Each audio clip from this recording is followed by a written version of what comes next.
1 de mayo de 1960, el piloto de la CIA, Francis Gary Powers, lleva a cabo una peligrosa misión de alto secreto al otro lado del telón de acero. Iba a sobrevolar algunos objetivos que no habían sido vistos antes. Está pilotando uno de los aviones espía más increíbles que se han construido, a 21.000 metros de altura, donde el cielo se une al espacio exterior. A esa altitud no hay mucho margen para el error. Pero cuando los soviéticos lo descubren, abren fuego con una nueva arma mortal. Tenían al avión controlado desde el momento en que entró en el espacio aéreo soviético. El tiempo y la suerte se han terminado para Power, el U-2 y las relaciones soviético-americanas.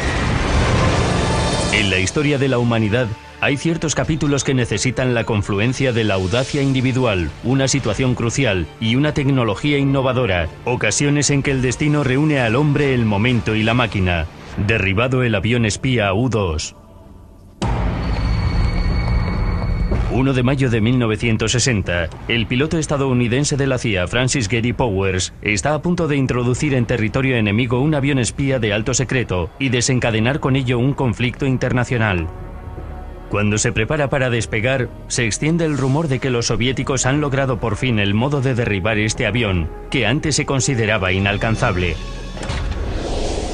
Hola, soy Hunter Ellis. En la década de 1950, el espectro del comunismo planeaba amenazante sobre el pueblo norteamericano y con él, el riesgo de una guerra nuclear, un peligro que llevó al gobierno estadounidense a dar pasos audaces en defensa de la seguridad nacional.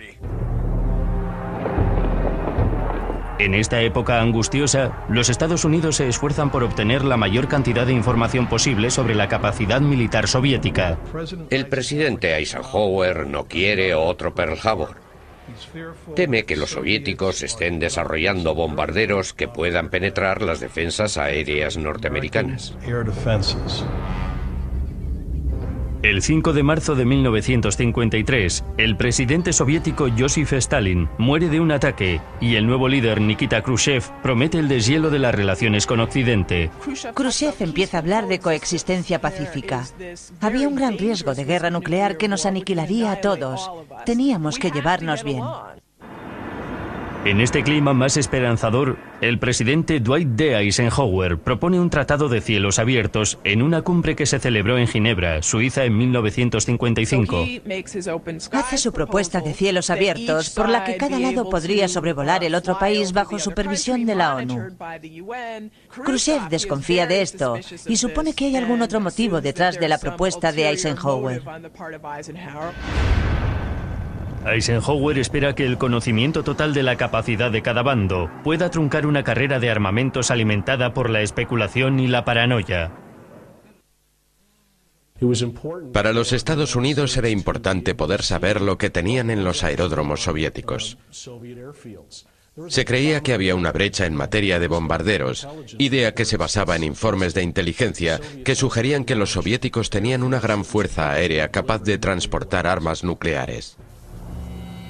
En un juego calculado, Eisenhower aprueba un plan de alto secreto para desarrollar aviones espías de gran altitud que puedan volar sobre la Unión Soviética y espiar su capacidad militar. Lo que quiere es un avión que sea inmune a los cazas y misiles soviéticos. La CIA bautiza el proyecto con el nombre clave de Operación Aquaton. Requiere un avión con capacidades extraordinarias, un aparato que a finales de 1954 aún no existe y ha de construirse a una velocidad de vértigo. Necesitábamos un avión que pudiera llevar una cámara a 21.000 metros de altura, que pudiera sobrevolar 6.500 kilómetros de la Unión Soviética sin ser detectado en caso de conseguirlo. La unidad de desarrollo de proyectos avanzados de la Lockheed y su brillante diseñador jefe, Kelly Johnson, crearon un milagro de altos vuelos. Fabricaron un avión singular en sus capacidades y radical en su diseño. La CIA reclutó a un selecto grupo de pilotos experimentados para llevar a cabo estas misiones de reconocimiento.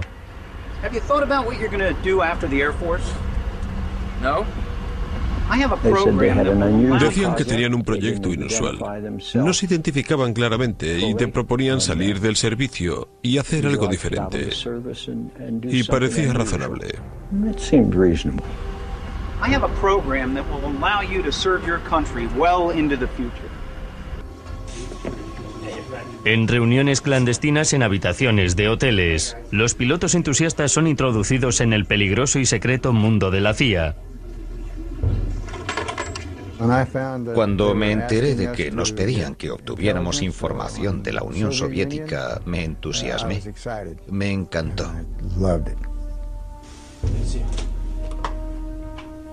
Gentlemen, as I'm sure most of you are aware, we've been trying to photograph Russia for years. La primera reunión era para probarte un poco, para darte alguna pista sobre la misión. Y sonaba bastante excitante para un piloto de caza.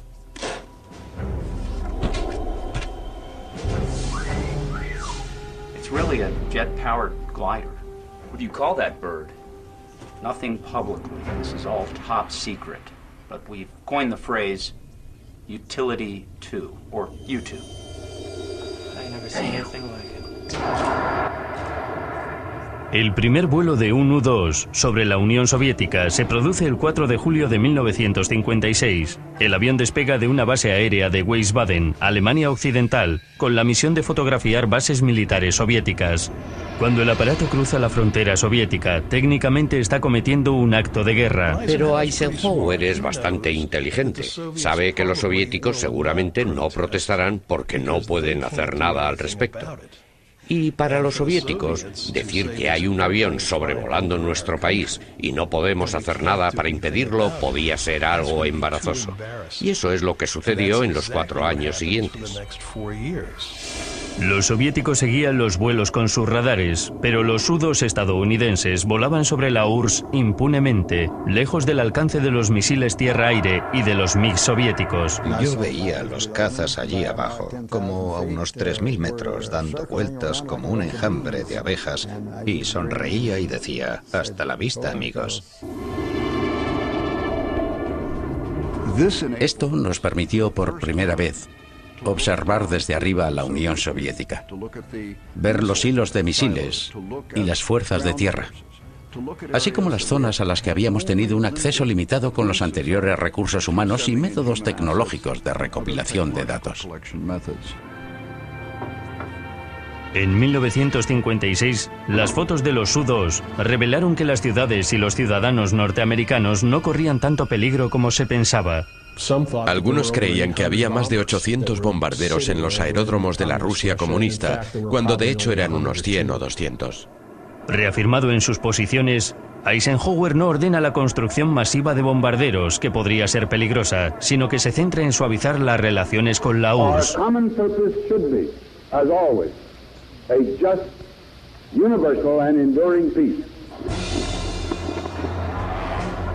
Con objeto de aliviar las tensiones, se convocó una cumbre en París para mayo de 1960 entre los Estados Unidos y sus aliados y la URSS para debatir la manera de reducir la amenaza nuclear en el mundo.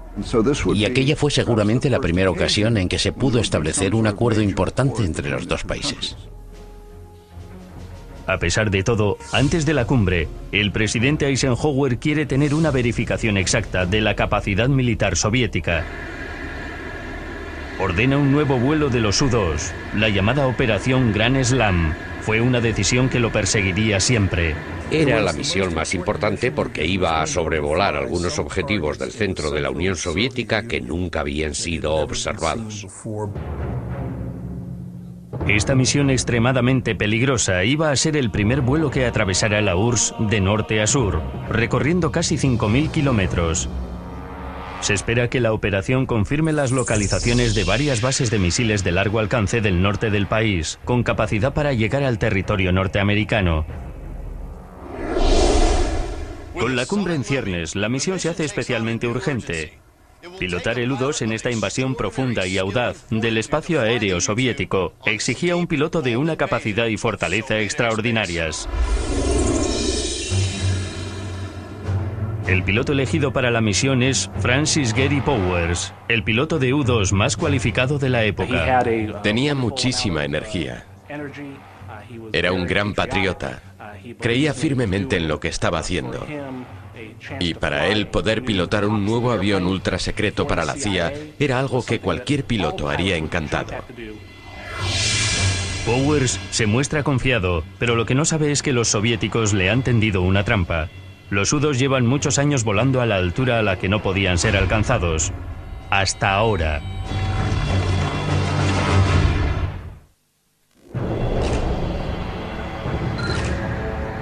El presidente Eisenhower ha ordenado la operación Grand Slam, un vuelo espía a 5.000 metros de altura sobre la Unión Soviética.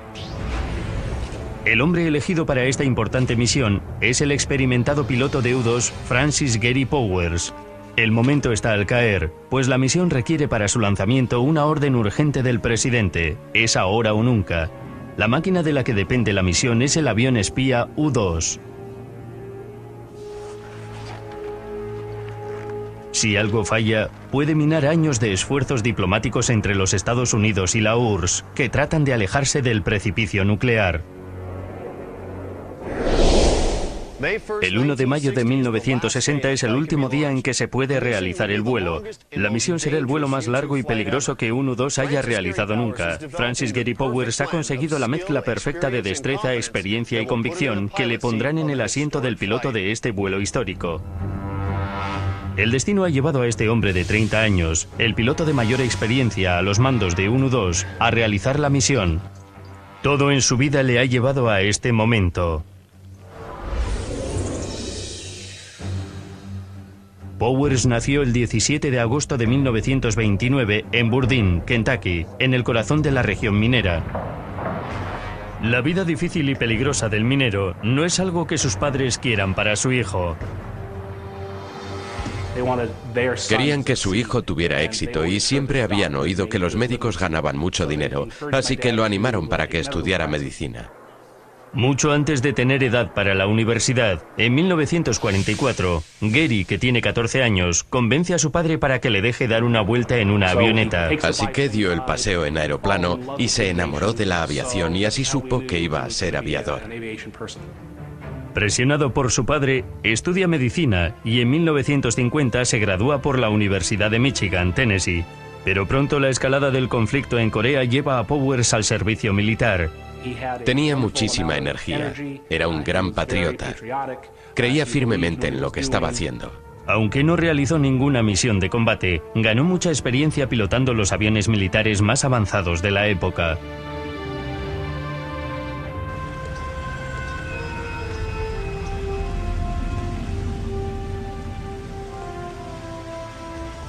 Powers y otros pilotos fueron reclutados por la CIA para el proyecto U-2.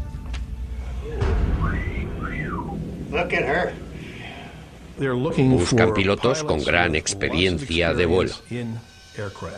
Pilotos que puedan pasar una prueba psicológica para llevar el U-2 y en los que puedan confiar plenamente.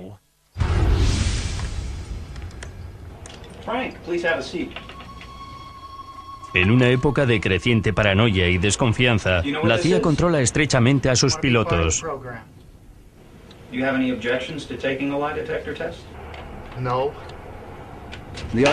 La idea era elegir a los mejores de los mejores, y era fundamental evaluarlos psicológicamente. Esta misión sobre la Unión Soviética era una misión de alto riesgo. Existía la posibilidad de que desaparecieran si eran derribados. Are you or have you ever been a member of the Communist Party? No. En los siguientes 4 años, Powers realiza 27 misiones operacionales pilotando un U-2 y pasa cientos de horas en el avión antes de ser elegido para la operación Grand Slam. Eligieron a Gary Powers porque era, en aquella época, el piloto de U-2 de mayor experiencia.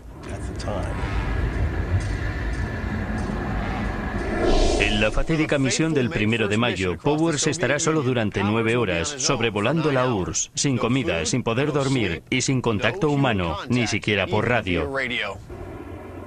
Psicológica y físicamente, pilotar un U-2 en una misión de reconocimiento larga es muy estresante. Si a eso le añades tener que volar en territorio enemigo, donde tratarán de derribarte, puede ser absolutamente extenuante. En su equipo de supervivencia, Powers lleva un objeto que resume bien lo peligroso de la misión. Debe usarse solo en el peor de los casos. Frank? Colonel. You might want to take this just in case. Why, is there a toll? No, it's more serious than that. Oculto en $1 de plata se encuentra un alfiler de veneno. Si fuera capturado, Powers tendría la opción de quitarse la vida.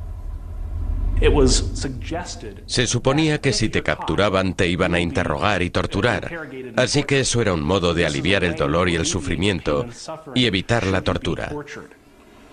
Have a good flight.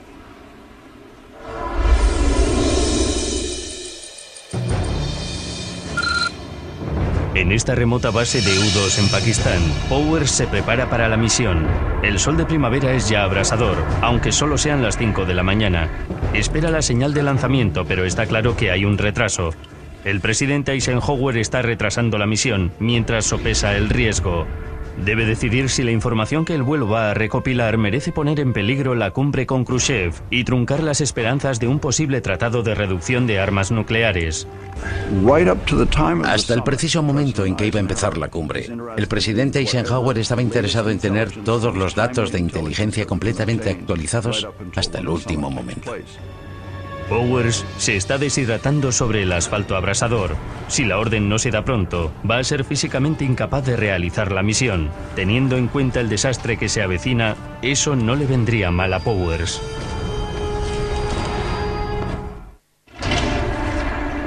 Una peligrosa misión aérea de espionaje está a punto de iniciarse poco antes de una cumbre entre los Estados Unidos y la Unión Soviética.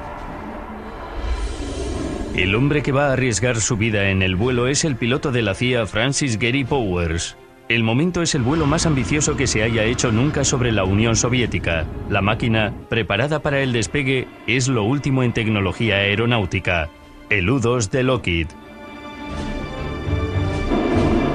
El U-2 es único en su género. En la época en que se construyó era casi imposible derribarlo. Volaba a una altitud tal que no había arma alguna que pudiera alcanzarlo. Powers está listo para partir, pero tiene que esperar la señal de aprobación de la Casa Blanca mientras se deshidrata sobre la pista. El presidente Eisenhower aprobaba personalmente todos los vuelos de los U-2 sobre la Unión Soviética. Yo sé directamente de boca del general Goodpasture, que fue su ayudante militar, que Eisenhower cogía los mapas de la URSS, los extendía sobre el suelo de su despacho y hacía que la gente de la CIA le explicara por qué era importante cada objetivo. Convencido al fin de su absoluta necesidad, el presidente da la señal de salida a la Operación Gran Slam, la peligrosa misión de sobrevolar la Unión Soviética durante casi 5.000 kilómetros. Si todo va bien, Powers aterrizará en Noruega 9 horas después con información crucial sobre el volumen y alcance del armamento nuclear soviético. La misión no podría llevarse a cabo sin una máquina increíble llamada U-2. El U-2 está formado básicamente por una serie de cámaras asombrosas montadas sobre un planeador a reacción. Con su motor Pratt & Whitney J57P37, el U-2 tiene un empuje de 4.500 kilogramos y una velocidad máxima de alrededor de 700 kilómetros por hora, lejos de la velocidad del sonido. Volar a estas velocidades tan bajas permite al avión mantenerse en el aire durante casi 9 horas sin necesidad de repostar. Era un aparato muy ligero y como tenía un área de ala muy extensa, podía de algún modo planear a gran altura sobre la Unión Soviética.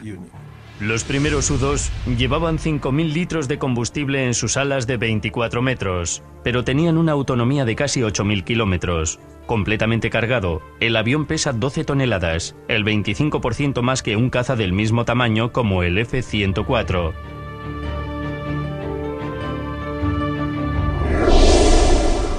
Para que el avión pudiera volar en altitudes extremas, los diseñadores construyeron el U-2 en un aluminio ultraligero. Como consecuencia, solo puede soportar una presión de 2,5 Gs, que es la mitad de la mayoría de los aviones militares de la época. Los pilotos de los U-2 notaban que todo parecía más ligero de aquello a lo que estaban acostumbrados. La cola estaba sujeta con 3 tornillos. Para el U-2, cada kilo extra significa una pérdida de altitud, lo que acerca el avión al enemigo. El control del peso es fundamental porque la altitud es vital. Tenías que mantenerte a gran altura para así poder evitar las defensas aéreas. Pilotar un U-2 a 21.000 metros es un logro increíble en materia de aviación. El piloto necesita mucho entrenamiento y un equipo especial para operar en estas condiciones. Este es el último traje de presión que usan los pilotos del U-2 en sus misiones. Cada traje cuesta 90.000 euros, pero la tecnología básica ha permanecido prácticamente idéntica en el último medio siglo. Hoy estamos en la base aérea de Vail, en California, donde me voy a poner el traje y voy a entrar en una cámara de altitud que simula las condiciones extremas que un piloto de U-2 experimenta durante una misión de vuelo. Los instructores han llenado un recipiente con un líquido para ilustrar los efectos de la altitud. Cuando el traje empieza a presurizarse, se empieza a poner blando. Vamos a cerrarlo. 18.600 metros. 18.900. 19.200. A los 19.500, la falta de presión crea un vacío que hace que los líquidos, incluida la sangre, hiervan. Allá va. Así que si no tuviera la protección del traje, esa sería mi sangre, ¿no? Una vez alcanzada la altitud de crucero, la tolerancia a la velocidad del viento es implacable. La más ligera variación puede tener consecuencias trágicas. Los pilotos llaman a este estrecho margen de maniobrabilidad el rincón del ataúd. Teníamos que mantenernos en los márgenes de 5 nudos arriba o abajo de cierta velocidad establecida. Y si nos pasábamos, el avión podía perder el control. Si bajábamos 5 nudos de ahí, el motor podía pararse. Para los primeros pilotos de los U-2, el entrenamiento es tan peligroso como cualquier misión real. 8 pilotos murieron en un periodo de 18 meses entre 1957 y 1958. Para los primeros pilotos la cosa era llegar ahí arriba y hacerlo bien o estabas muerto. Y por desgracia perdimos muchos pilotos. Durante los primeros vuelos de prueba en el lago Groom, en Nevada, los U-2 batieron fácilmente varios récords de altitud. A esa gran altitud puedes ver la curvatura de la Tierra y el cielo negro y la banda azul brillante del horizonte. Era bastante impresionante.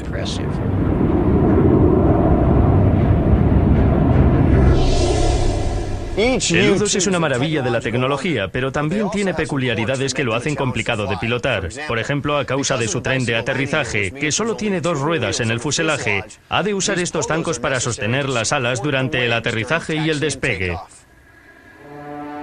Es un diseño poco habitual para aligerar peso. Los zancos se caen del avión cuando despega para enfrentar el empinado ascenso. No usamos toda la potencia en el despegue. El avión prácticamente salta al aire y se eleva casi verticalmente. Tan innovadora como las características de vuelo del U-2 es su capacidad fotográfica, que es asombrosa. 2 cámaras especialmente diseñadas para el avión pueden sacar fotografías perfectas de objetos pequeños desde una altura de 20.000 metros. El U-2 tiene una cámara panorámica que oscila y te da una visión de amplias franjas de suelo. La otra es una cámara de seguimiento que fotografía una pista muy estrecha para poder ver con precisión por dónde ha estado volando el U-2. La cámara principal del U-2 utiliza una lente de 91 centímetros para obtener resoluciones de 100 líneas por milímetro, lo cual es 4 veces más potente que las cámaras convencionales de reconocimiento aéreo de la época. En algunos de los primeros experimentos de cámara fueron capaces de identificar la anchura de las líneas blancas pintadas en un aparcamiento. Las revolucionarias lentes corrigen las distorsiones que el ángulo de la cámara y la curvatura de la Tierra pudieran causar, permitiendo mediciones extraordinariamente precisas. La cámara es tan sorprendente como el propio avión. Cada una de estas cámaras lleva un rollo de película de 23 centímetros de ancho y más de 1,5 kilómetros de largo, suficiente como para fotografiar 3.200 kilómetros de territorio, pero no disparan automáticamente. En cada misión, a los pilotos de los U-2 se les dice exactamente en qué lugar del territorio soviético deben encender las cámaras. ¿Cómo podían interpretar las fotos? Volábamos sobre muchos aeródromos al mismo tiempo, y en uno como este podíamos contar exactamente cuántos bombarderos tenían en ese momento, y en varios de ellos no había ningún bombardero. De modo que los movían de un lado a otro. Exacto. Tras muchos retrasos, la misión está lista para ser lanzada.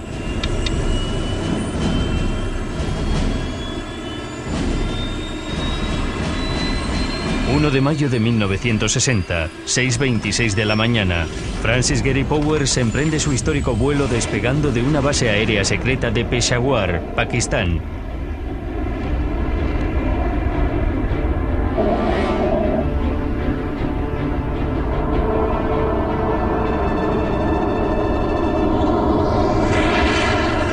Cuando penetra en la Unión Soviética, pulsa el botón del micrófono. Los receptores de radio norteamericanos pueden recibir su señal, pero esa será la única comunicación que los pilotos tendrán con la base. Powers entra en un apagón de comunicaciones cuando inicia su largo viaje sobre el espacio aéreo soviético. En cuanto cruzas la frontera, notas la diferencia. Saber que hay gente que intentará derribarte si puede, produce una sensación extraña. ¿Estarán tratando ahora mismo de derribarme? El U-2 de Powers es detectado en cuanto entra en el espacio aéreo soviético. Los soviéticos conocían esos vuelos desde que empezaron el 4 de julio de 1956, pero hasta hacía poco no habían sido capaces de detenerlos. El día elegido para el vuelo, el 1 de mayo, subraya aún más el insulto. El 1 de mayo es una fecha importante en la Unión Soviética. El Estado comunista es un estado de trabajadores y campesinos, y este día glorifica a los trabajadores. Es tradición que Khrushchev y todos los máximos líderes se reúnan en la Plaza Roja. A las 6 de la mañana despiertan a Khrushchev. Suena su teléfono. Presidente Khrushchev, hay un U-2 sobrevolando territorio soviético. Khrushchev se siente ultrajado. ¿Cómo se atreven a hacernos esto? Especialmente un día como hoy, el 1 de mayo. Hay que derribar ese avión. Cuando los soviéticos supieron de los vuelos de los U-2 ya en 1956, aceleraron el desarrollo de su capacidad de defensa antiaérea. Para 1960 desplegaron el V-75 Dina, un misil tierra-aire letal capaz de alcanzar al U-2 a 21.000 metros de altitud. Los estadounidenses lo llamaron el SA-2. Es un misil de un diseño muy sencillo, de modo que los soviéticos pueden producir miles de ellos o desplegarlos por todo el país. Tiene la velocidad y la altitud necesaria para alcanzar un U-2. Algunos miembros del gobierno norteamericano piensan que el derribo de uno de estos aviones es solo cuestión de tiempo. En el fondo sabíamos bastante bien que cualquier día iban a derribar un avión. Ahora, con esta nueva arma que puede alcanzar al U-2, los soviéticos tienen a Powers en su mira y están dispuestos a terminar con esta amenaza estadounidense de una vez por todas.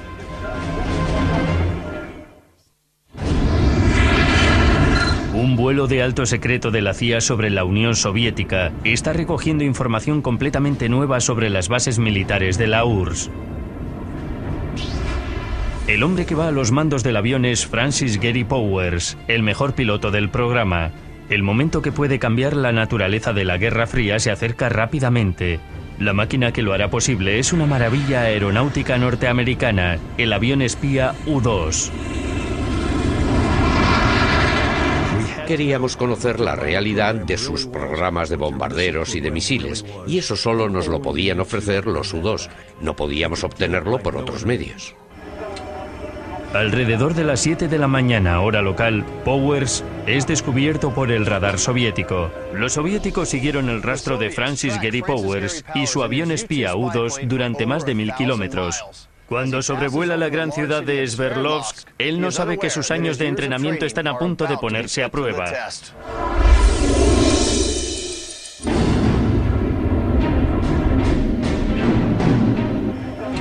Я приказываю сбить самолет. Сбить немедленно!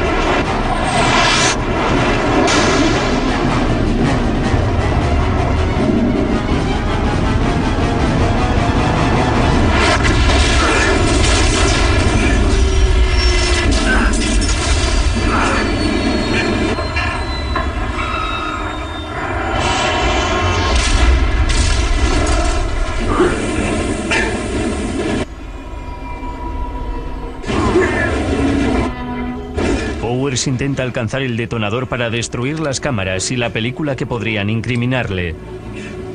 No puede alcanzarlo porque la fuerza centrífuga no le deja acercarse a los mandos.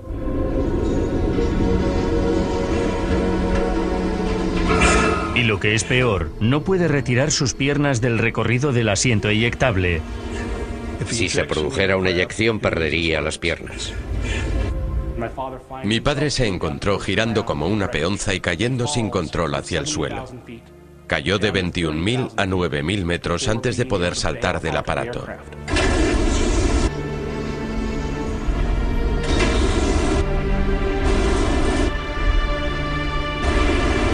Y su paracaídas se abrió automáticamente a los 4.500 metros de altura. Powers también sabe que su cobertura ha quedado hecha añicos. Intenta librarse de todas las pruebas inculpatorias, incluido el dólar de plata que lleva su alfiler venenoso. Abre el dólar de plata, saca el alfiler y se lo guarda en el bolsillo y tira la moneda por ahí. Los pilotos no tenían órdenes de suicidarse o de usar el alfiler. Podían optar por hacerlo o no. Y también podía usarse como arma ofensiva. Si alguien se interponía entre mi padre y la libertad, un pequeño pinchazo y fuera. Powers cae en las tierras de un granjero, en las afueras de la ciudad soviética de Sverdlovsk.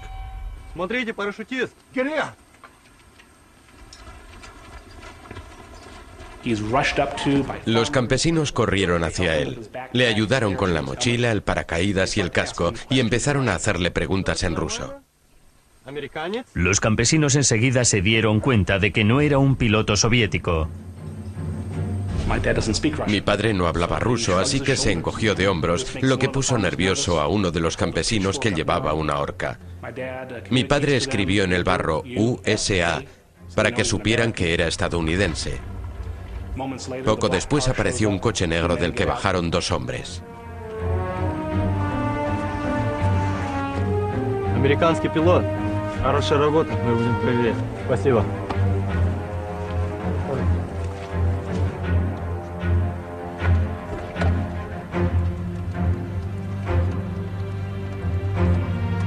Lo pusieron en el asiento trasero y lo llevaron a un centro de detención de la ciudad.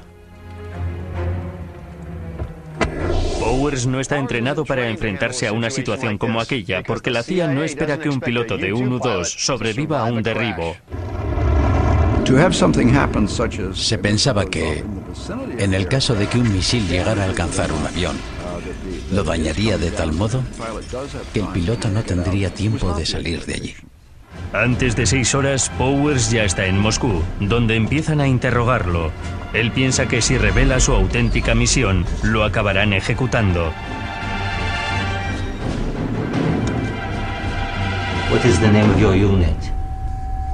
Detachment 1010. Air Force? Civilian. Civilian pilots working for the Air Force. Where is this unit located? Incirlik. Incirlik? Where is Incirlik? Adana, Turkey. Turkey. Intenta despistar a sus captores asegurándose de no revelar ningún dato secreto. How many U-2s in Incirlik? 4, maybe 5. How many pilots? 7. What are their names? Look, I'm not going to tell you their names. We already know their names, so just tell us what their names are. Well, if you've already got this information, then you don't need me now, do you? Pero los soviéticos pronto descubren cuál es el verdadero propósito del U-2. Recuperan las cámaras y la película, junto al mecanismo averiado diseñado para destruirlos.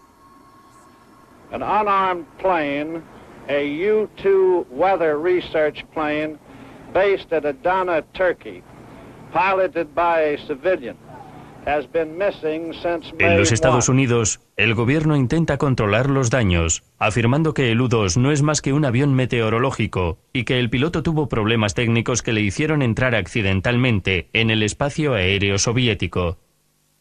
The United States is taking this matter up with the Soviet government with particular reference to the fate of the pilot.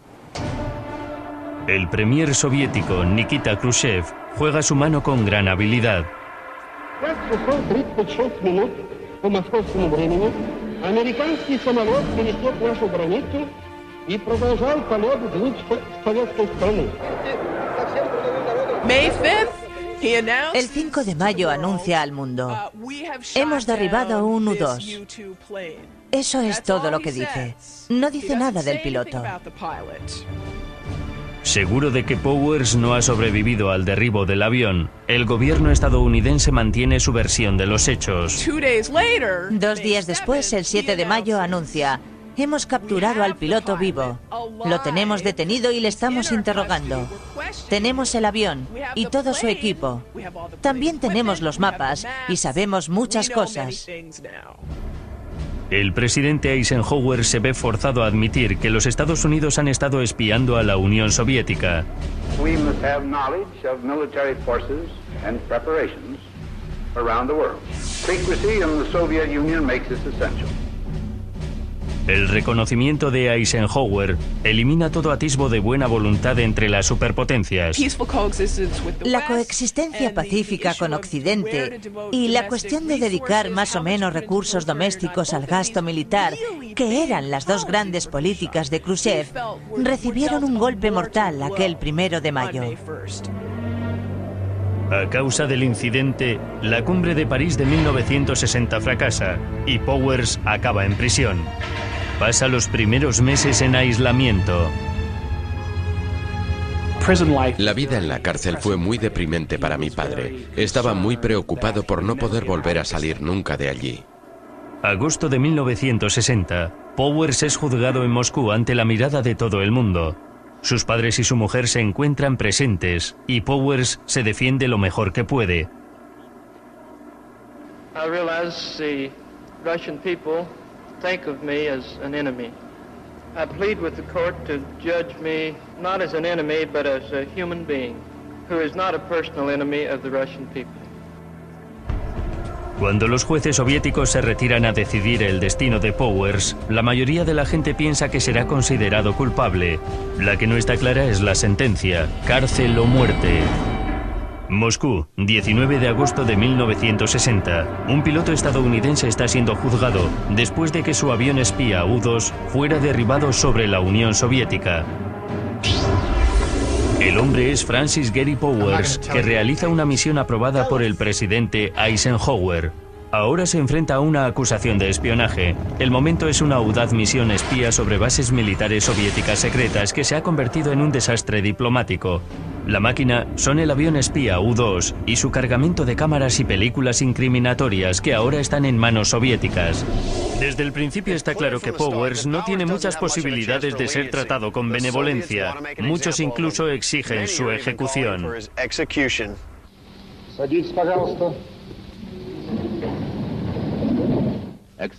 Después de 3 días de testimonios y acusaciones de las autoridades soviéticas, se revela el destino de Powers. Es declarado culpable y condenado a 10 años de cárcel. Y lo envían a la prisión Vladimir, en el centro de Rusia, para que cumpla su condena. Cuanto más tiempo lleva allí, más se deprime, hasta quedar totalmente abatido, lo que puede verse en su diario y hasta en su letra, que es al principio relajada y pausada y acaba siendo un garabato tenso y frenético. Le escribió una carta a su mujer en la que describe el aumento de su desesperación. The way I feel now, I would much rather have stayed with the airplane and died there than spend any time in a prison. To take away one's freedom is worse than to take one's life. En casa, el padre de Powers, Oliver, presiona para tratar de que liberen a su hijo. En contra de todas las posibilidades, espera que su denodado esfuerzo pueda poner en marcha el mayor intercambio de espías de alto nivel entre los adversarios de la Guerra Fría.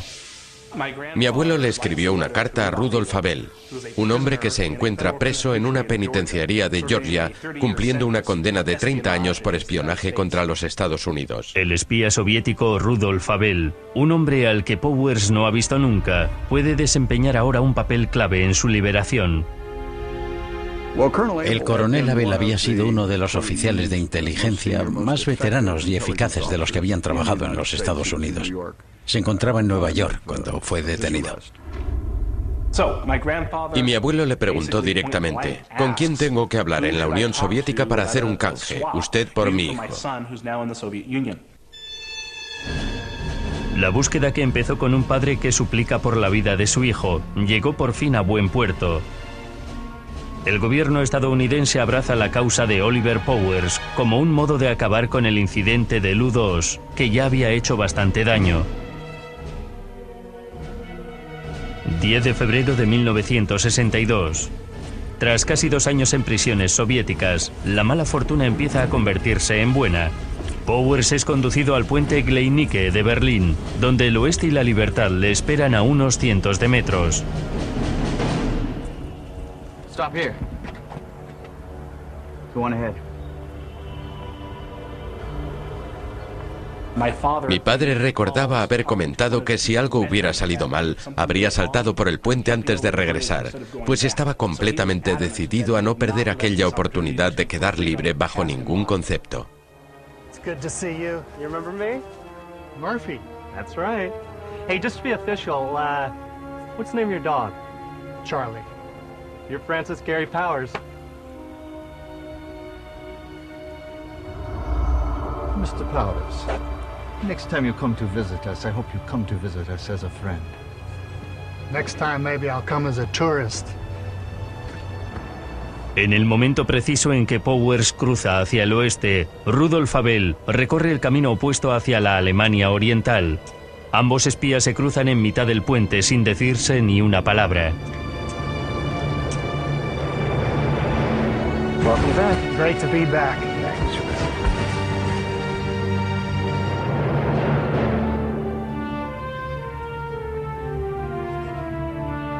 Powers volvió a los Estados Unidos la noche del 10 de febrero de 1962. A pesar de su terrible experiencia, Powers descubrió que había sido el blanco de muchas críticas. Muchos decían que tenía que haber destruido el avión y las pruebas y haberse suicidado. Este hombre terriblemente valiente lo hizo lo mejor que pudo. Y sin embargo, parece que el gobierno solo reconocía su contribución a regañadientes. Finalmente, durante una declaración ante la Comisión de Inteligencia del Senado el 6 de marzo de 1962, Powers recibió elogios de muchos senadores que lo ovacionaron puestos en pie. Por la forma en que actuó cuando lo derribaron, por el modo en que se enfrentó al arresto y al consiguiente juicio, creo que nos encontramos ante un norteamericano admirable. Después de dejar la CIA en 1962, Powers se hizo piloto de pruebas de la Lockheed y volvió a trabajar con sus adorados U-2. En 1976, cuando la Lockheed dejó de fabricar los U-2, Powers se puso a trabajar como piloto de helicóptero para una cadena de televisión de Los Ángeles.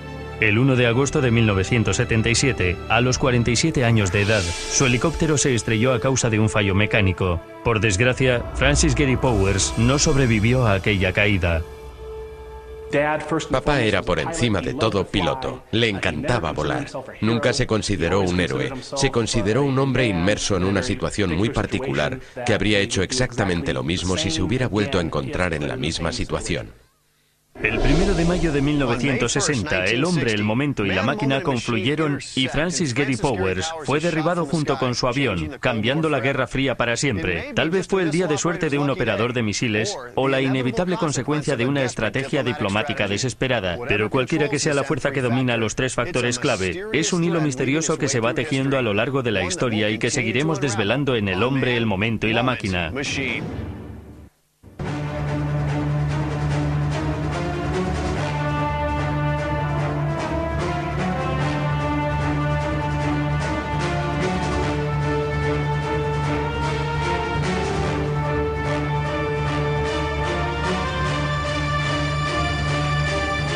Los zancos se caen del avión cuando despega para enfrentar el empinado ascenso.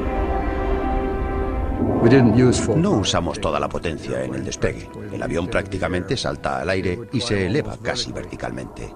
Tan innovadora como las características de vuelo del U-2 es su capacidad fotográfica, que es asombrosa. 2 cámaras especialmente diseñadas para el avión pueden sacar fotografías perfectas de objetos pequeños desde una altura de 20.000 metros. El U-2 tiene una cámara panorámica que oscila y te da una visión de amplias franjas de suelo. La otra es una cámara de seguimiento que fotografía una pista muy estrecha para poder ver con precisión por dónde ha estado volando el U-2. La cámara principal del U-2 utiliza una lente de 91 centímetros para obtener resoluciones de 100 líneas por milímetro, lo cual es 4 veces más potente que las cámaras convencionales de reconocimiento aéreo de la época. En algunos de los primeros experimentos de cámara fueron capaces de identificar la anchura de las líneas blancas pintadas en un aparcamiento. Las revolucionarias lentes corrigen las distorsiones que el ángulo de la cámara y la curvatura de la Tierra pudieran causar, permitiendo mediciones extraordinariamente precisas. La cámara es tan sorprendente como el propio avión. Cada una de estas cámaras lleva un rollo de película de 23 centímetros de ancho y más de 1,5 kilómetros de largo, suficiente como para fotografiar 3.200 kilómetros de territorio, pero no disparan automáticamente. En cada misión, a los pilotos de los U-2 se les dice exactamente en qué lugar del territorio soviético deben encender las cámaras. ¿Cómo podían interpretar las fotos? Volábamos sobre muchos aeródromos al mismo tiempo, y en uno como este podíamos contar exactamente cuántos bombarderos tenían en ese momento, y en varios de ellos no había ningún bombardero. De modo que los movían de un lado a otro. Exacto. Tras muchos retrasos, la misión está lista para ser lanzada.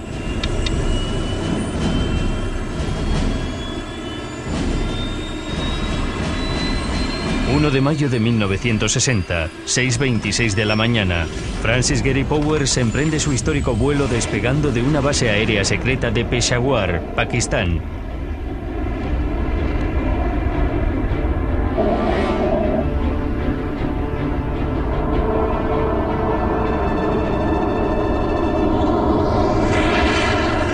Cuando penetra en la Unión Soviética, pulsa el botón del micrófono. Los receptores de radio norteamericanos pueden recibir su señal, pero esa será la única comunicación que los pilotos tendrán con la base.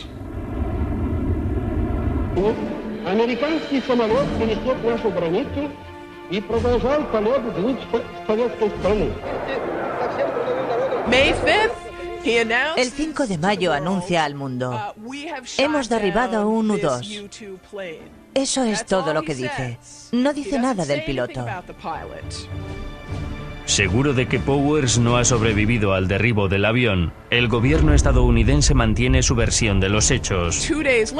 2 días después, el 7 de mayo, anuncia: hemos capturado al piloto vivo.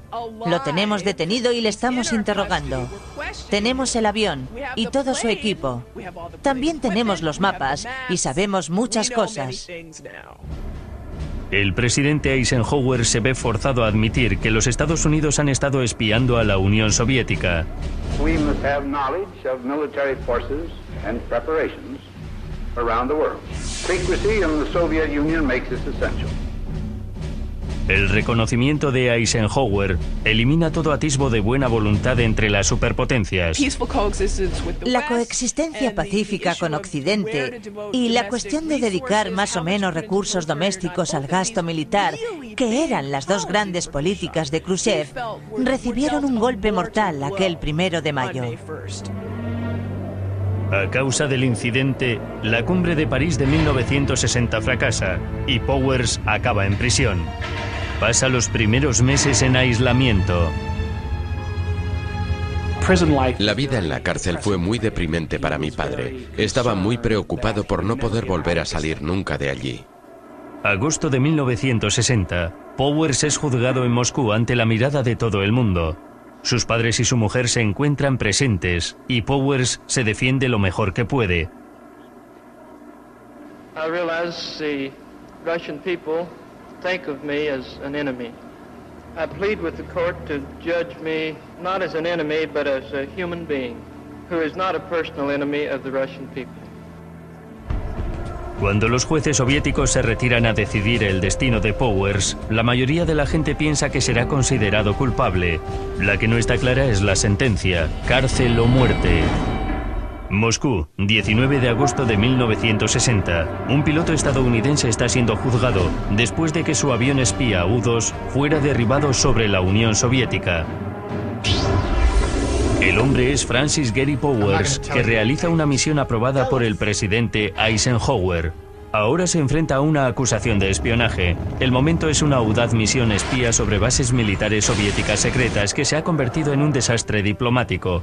La máquina son el avión espía U-2 y su cargamento de cámaras y películas incriminatorias que ahora están en manos soviéticas.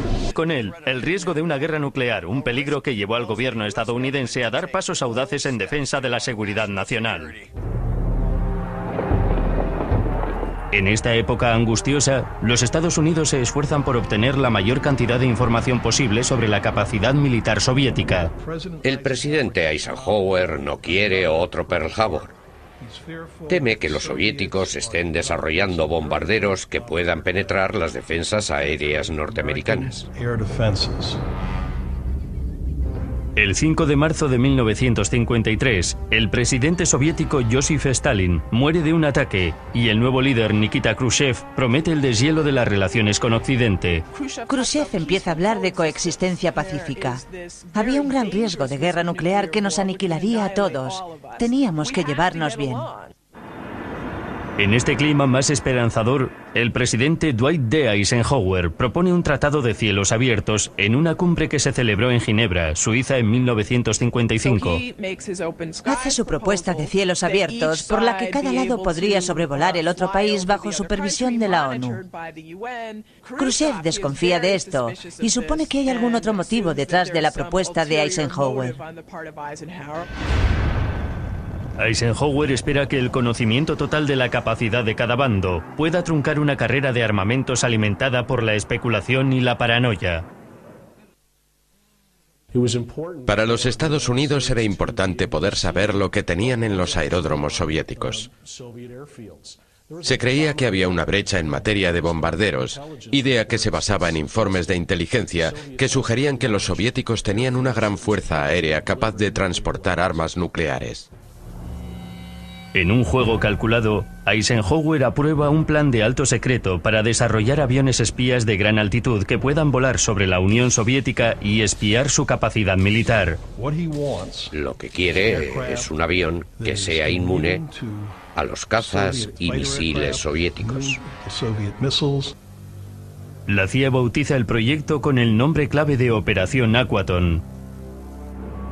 Requiere un avión con capacidades extraordinarias, un aparato que a finales de 1954 aún no existe y ha de construirse a una velocidad de vértigo. Necesitábamos un avión que pudiera llevar una cámara a 21.000 metros de altura, que pudiera sobrevolar 6.500 kilómetros de la Unión Soviética sin ser detectado en caso de conseguirlo. La unidad de desarrollo de proyectos avanzados de la Lockheed y su brillante diseñador jefe, Kelly Johnson, crearon un milagro de altos vuelos. Fabricaron un avión singular en sus capacidades y radical en su diseño. La época. Tenía muchísima energía.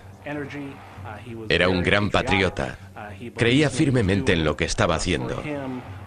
Y para él poder pilotar un nuevo avión ultra secreto para la CIA era algo que cualquier piloto haría encantado. Powers se muestra confiado, pero lo que no sabe es que los soviéticos le han tendido una trampa. Los U-2 llevan muchos años volando a la altura a la que no podían ser alcanzados. Hasta ahora.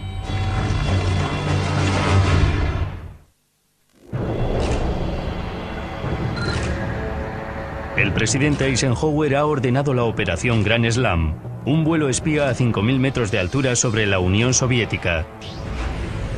El hombre elegido para esta importante misión es el experimentado piloto de U-2 Francis Gary Powers. El momento está al caer, pues la misión requiere para su lanzamiento una orden urgente del presidente. Es ahora o nunca. La máquina de la que depende la misión es el avión espía U-2. Si algo falla, puede minar años de esfuerzos diplomáticos entre los Estados Unidos y la URSS, que tratan de alejarse del precipicio nuclear. El 1 de mayo de 1960 es el último día en que se puede realizar el vuelo. La misión será el vuelo más largo y peligroso que un U-2 haya realizado nunca. Francis Gary Powers ha conseguido la mezcla perfecta de destreza, experiencia y convicción que le pondrán en el asiento del piloto de este vuelo histórico. El destino ha llevado a este hombre de 30 años, el piloto de mayor experiencia a los mandos de un U-2, a realizar la misión. Todo en su vida le ha llevado a este momento. Powers nació el 17 de agosto de 1929 en Bourdain, Kentucky, en el corazón de la región minera. La vida difícil y peligrosa del minero no es algo que sus padres quieran para su hijo. Querían que su hijo tuviera éxito y siempre habían oído que los médicos ganaban mucho dinero, así que lo animaron para que estudiara medicina. Mucho antes de tener edad para la universidad, en 1944, Gary, que tiene 14 años, convence a su padre para que le deje dar una vuelta en una avioneta. Así que dio el paseo en aeroplano y se enamoró de la aviación y así supo que iba a ser aviador. Presionado por su padre, estudia medicina y en 1950 se gradúa por la Universidad de Michigan, Tennessee. Pero pronto la escalada del conflicto en Corea lleva a Powers al servicio militar. Tenía muchísima energía, era un gran patriota, creía firmemente en lo que estaba haciendo. Aunque no realizó ninguna misión de combate, ganó mucha experiencia pilotando los aviones militares más avanzados de la época. El U-2 es una maravilla de la tecnología, pero también tiene peculiaridades que lo hacen complicado de pilotar. Por ejemplo, a causa de su tren de aterrizaje, que solo tiene 2 ruedas en el fuselaje, ha de usar estos tancos para sostener las alas durante el aterrizaje y el despegue. Es un diseño poco habitual para aligerar peso. Los zancos se caen del avión cuando despega para enfrentar el empinado ascenso. No usamos toda la potencia en el despegue. El avión prácticamente salta al aire y se eleva casi verticalmente. Tan innovadora como las características de vuelo del U-2 es su capacidad fotográfica, que es asombrosa. 2 cámaras especialmente diseñadas para el avión pueden sacar fotografías perfectas de objetos pequeños desde una altura de 20.000 metros. El U-2 tiene una cámara panorámica que oscila y te da una visión de amplias franjas de suelo. La otra es una cámara de seguimiento que fotografía una pista muy estrecha para poder ver con precisión por dónde ha estado volando el U-2. La cámara principal del U-2 utiliza una lente de 91 centímetros para obtener resoluciones de 100 líneas por milímetro, lo cual es 4 veces más potente que las cámaras convencionales de reconocimiento aéreo de la época. En algunos de los primeros experimentos de cámara fueron capaces de identificar la anchura de las líneas blancas pintadas en un aparcamiento. Las revolucionarias lentes corrigen las distorsiones que el ángulo de la cámara y la curvatura de la Tierra pudieran causar, permitiendo mediciones extraordinariamente precisas. La cámara es tan sorprendente como el propio avión. Cada una de estas cámaras lleva un rollo de película de 23 centímetros de ancho y más de 1,5 kilómetros de largo, suficiente como para fotografiar 3.200 kilómetros de territorio, pero no disparan automáticamente. En cada misión, a los pilotos de los U-2 se les dice exactamente en qué lugar del territorio soviético deben encender las cámaras. ¿Cómo podían interpretar las fotos?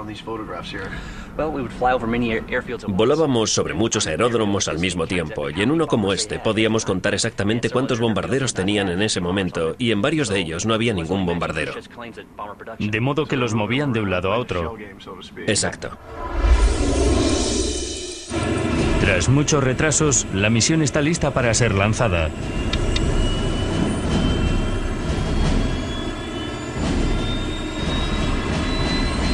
...1 de mayo de 1960, 6:26 de la mañana... Francis Gary Powers emprende su histórico vuelo despegando de una base aérea secreta de Peshawar, Pakistán.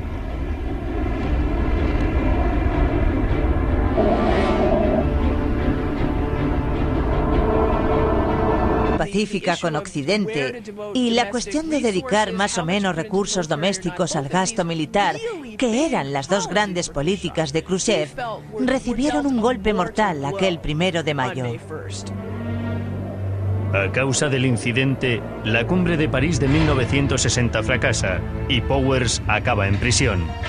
Pasa los primeros meses en aislamiento. La vida en la cárcel fue muy deprimente para mi padre. Estaba muy preocupado por no poder volver a salir nunca de allí. Agosto de 1960, Powers es juzgado en Moscú ante la mirada de todo el mundo. Sus padres y su mujer se encuentran presentes y Powers se defiende lo mejor que puede. I realize the Russian people think of me as an enemy. I plead with the court to judge me not as an enemy, but as a human being who is not a personal enemy of the Russian people. Cuando los jueces soviéticos se retiran a decidir el destino de Powers, la mayoría de la gente piensa que será considerado culpable. La que no está clara es la sentencia: cárcel o muerte. Moscú, 19 de agosto de 1960. Un piloto estadounidense está siendo juzgado después de que su avión espía U-2 fuera derribado sobre la Unión Soviética. El hombre es Francis Gary Powers, que realiza una misión aprobada por el presidente Eisenhower. Ahora se enfrenta a una acusación de espionaje. El momento es una audaz misión espía sobre bases militares soviéticas secretas que se ha convertido en un desastre diplomático. La máquina son el avión espía U-2 y su cargamento de cámaras y películas incriminatorias que ahora están en manos soviéticas. Desde el principio está claro que Powers no tiene muchas posibilidades de ser tratado con benevolencia. Muchos incluso exigen su ejecución.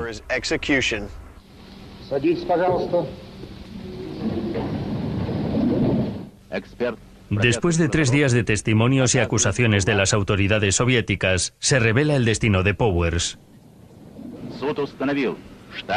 Es declarado culpable y condenado a 10 años de cárcel. Y lo envían a la prisión Vladimir, en el centro de Rusia, para que cumpla su condena. Cuanto más tiempo lleva allí, más se deprime, hasta quedar totalmente abatido, lo que puede verse en su diario y hasta en su letra, que es al principio relajada y pausada y acaba siendo un garabato tenso y frenético. Le escribió una carta a su mujer en la que describe el aumento de su desesperación. The way I feel now, I would much rather have stayed with the airplane and died there than spend any time in a prison. To take away one's freedom is... Soviet government with particular reference to the fate of the pilot. El premier soviético Nikita Khrushchev juega su mano con gran habilidad. По московскому времени американский самолет пересек нашу границу и продолжал полет вглубь советской страны. El 5 de mayo anuncia al mundo: hemos derribado un U-2. Eso es todo lo que dice. No dice nada del piloto. Seguro de que Powers no ha sobrevivido al derribo del avión, el gobierno estadounidense mantiene su versión de los hechos. 2 días después, el 7 de mayo, anuncia: hemos capturado al piloto vivo. Lo tenemos detenido y le estamos interrogando. Tenemos el avión y todo su equipo. También tenemos los mapas y sabemos muchas cosas. El presidente Eisenhower se ve forzado a admitir que los Estados Unidos han estado espiando a la Unión Soviética.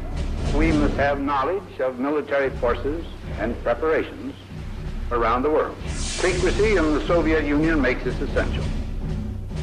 El reconocimiento de Eisenhower elimina todo atisbo de buena voluntad entre las superpotencias. La coexistencia pacífica con Occidente y la cuestión de dedicar más o menos recursos domésticos al gasto militar, que eran las 2 grandes políticas de Khrushchev, recibieron un golpe mortal aquel 1 de mayo. A causa del incidente, la cumbre de París de 1960 fracasa y Powers acaba en prisión. Pasa los primeros meses en aislamiento. La vida en la cárcel fue muy deprimente para mi padre. Estaba muy preocupado por no poder volver a salir nunca de allí. Agosto de 1960, Powers es juzgado en Moscú ante la mirada de todo el mundo. Sus padres y su mujer se encuentran presentes y Powers se defiende lo mejor que puede. I realize the Russian people think of me as an enemy. I plead with the court to judge me not as an enemy, but as a human being, who is not a personal enemy of the Russian people. Cuando los jueces soviéticos se retiran a decidir el destino de Powers, la mayoría de la gente piensa que será considerado culpable. La que no está clara es la sentencia: cárcel o muerte. Moscú, 19 de agosto de 1960. Un piloto estadounidense está siendo juzgado después de que su avión espía U-2 fuera derribado sobre la Unión Soviética. El hombre es Francis Gary Powers, que realiza una misión aprobada por el presidente Eisenhower. Ahora se enfrenta a una acusación de espionaje. Allá va. Así que si no tuviera la protección del traje, esa sería mi sangre, ¿no? Una vez alcanzada la altitud de crucero, la tolerancia a la velocidad del viento es implacable. La más ligera variación puede tener consecuencias trágicas. Los pilotos llaman a este estrecho margen de maniobrabilidad el rincón del ataúd. Teníamos que mantenernos en los márgenes de 5 nudos arriba o abajo de cierta velocidad establecida. Y si nos pasábamos, el avión podía perder el control. Si bajábamos 5 nudos de ahí, el motor podía pararse. Para los primeros pilotos de los U-2, el entrenamiento es tan peligroso como cualquier misión real. 8 pilotos murieron en un periodo de 18 meses entre 1957 y 1958. Para los primeros pilotos la cosa era llegar ahí arriba y hacerlo bien o estabas muerto. Y por desgracia perdimos muchos pilotos. Durante los primeros vuelos de prueba en el lago Groom, en Nevada, los U-2 batieron fácilmente varios récords de altitud. A esa gran altitud puedes ver la curvatura de la Tierra y el cielo negro y la banda azul brillante del horizonte. Era bastante impresionante.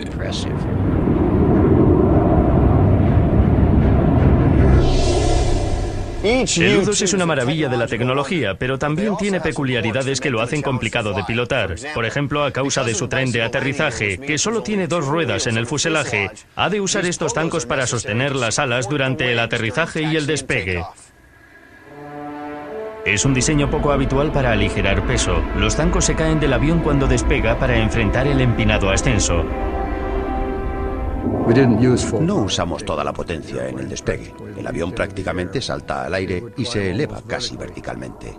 Tan innovadora como las características de vuelo del U-2 es su capacidad fotográfica, que es asombrosa. 2 cámaras especialmente diseñadas para el avión pueden sacar fotografías perfectas de objetos pequeños desde una altura de 20.000 metros. El U-2 tiene una cámara panorámica que oscila y te da una visión de amplias franjas de suelo. La otra es una cámara de seguimiento que fotografía una pista muy estrecha para poder ver con precisión por dónde ha estado volando el U-2. La cámara principal del U-2 utiliza una lente de 91 centímetros para obtener resoluciones de 100 líneas por milímetro, lo cual es 4 veces más potente que las cámaras convencionales de reconocimiento aéreo de la época. En algunos de los primeros experimentos de cámara fueron capaces de identificar la anchura de las líneas blancas pintadas en un aparcamiento. No dice nada del piloto. Seguro de que Powers no ha sobrevivido al derribo del avión, el gobierno estadounidense mantiene su versión de los hechos. 2 días después, el 7 de mayo, anuncia: hemos capturado al piloto vivo.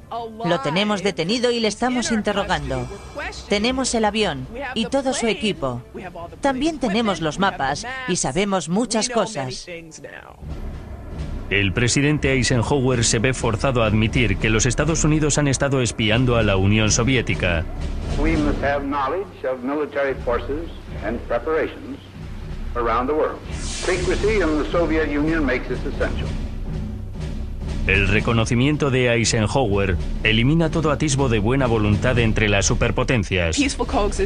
La coexistencia pacífica con Occidente y la cuestión de dedicar más o menos recursos domésticos al gasto militar, que eran las 2 grandes políticas de Khrushchev, recibieron un golpe mortal aquel 1 de mayo. A causa del incidente, la cumbre de París de 1960 fracasa y Powers acaba en prisión. Pasa los primeros meses en aislamiento. La vida en la cárcel fue muy deprimente para mi padre. Estaba muy preocupado por no poder volver a salir nunca de allí. Agosto de 1960. Powers es juzgado en Moscú ante la mirada de todo el mundo. Sus padres y su mujer se encuentran presentes y Powers se defiende lo mejor que puede. I realize the Russian people think of me as an enemy.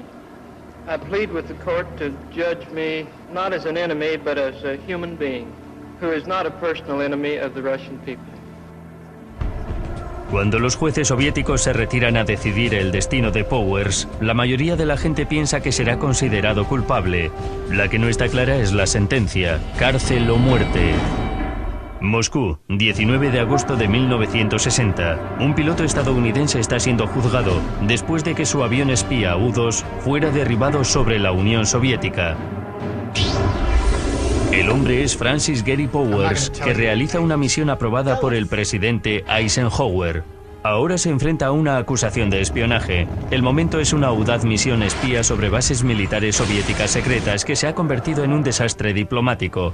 La máquina son el avión espía U-2 y su cargamento de cámaras y películas incriminatorias que ahora están en manos soviéticas.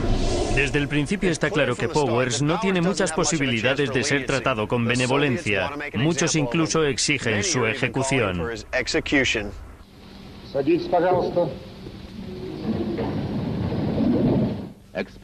Después de 3 días de testimonios y acusaciones de controlar los daños, afirmando que el U-2 no es más que un avión meteorológico y que el piloto tuvo problemas técnicos que le hicieron entrar accidentalmente en el espacio aéreo soviético.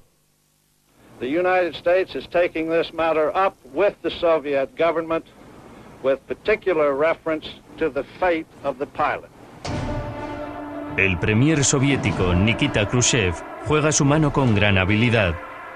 Часов 36 минут по московскому времени американский самолет пересек нашу границу и продолжал полет вглубь советской страны.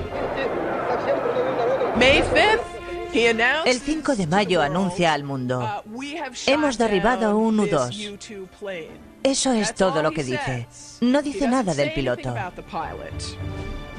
Seguro de que Powers no ha sobrevivido al derribo del avión, el gobierno estadounidense mantiene su versión de los hechos. 2 días después, el 7 de mayo, anuncia: hemos capturado al piloto vivo. Lo tenemos detenido y le estamos interrogando. Tenemos el avión y todo su equipo. También tenemos los mapas y sabemos muchas cosas. El presidente Eisenhower se ve forzado a admitir que los Estados Unidos han estado espiando a la Unión Soviética.